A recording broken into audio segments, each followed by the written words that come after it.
Ito guys, nandito tayo sa Justin Moto Gears. Ayan. Sir, pakilala ka.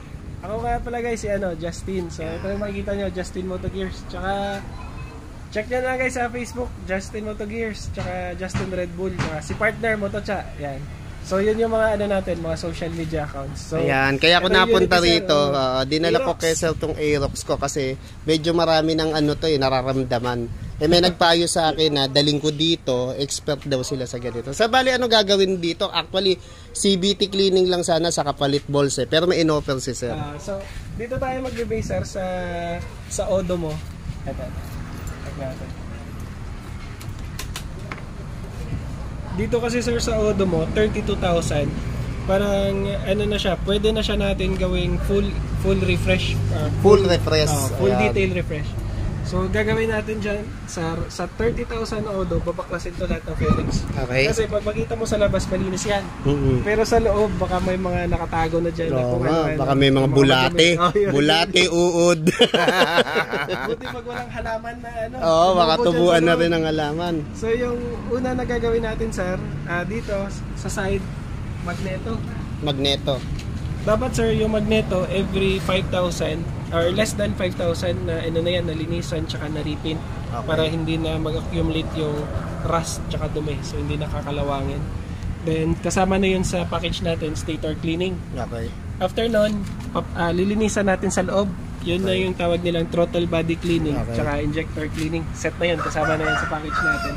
Tapos yung next sir, yun na yung sinasabi mo na CVT cleaning. CVT cleaning. Si CVT, yung recommended namin, every 4,000 to 5,000 Odo. Dapat na tayo, maglinis.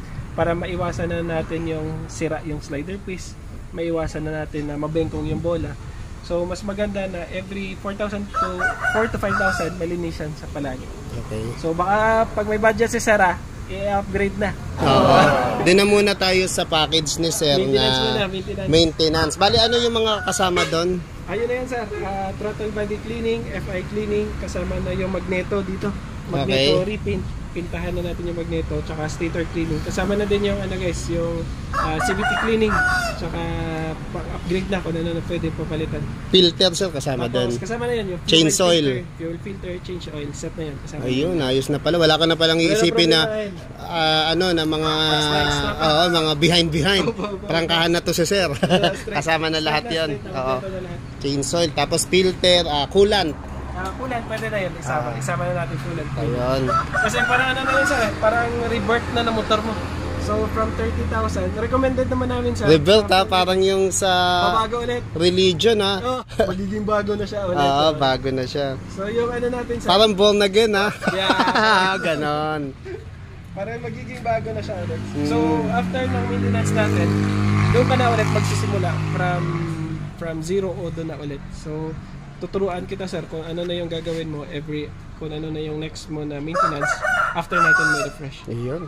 So magsisimula tayo sa refresh. Refresh mo. Ayan. Bali, bibigyan din tayong copy ni Sir kung ano yung mga odometer. Mga next na gagawin. Kung kailan siya dapat i-maintenance. Gawin dito sir, natatanggal na yun. Oo nga, yan ipapahasabay ko na rin yan, natanggal yun. Nawala yung tornilyo yata. Pwede na natin upgrade kaya kabit naman lang natin dito.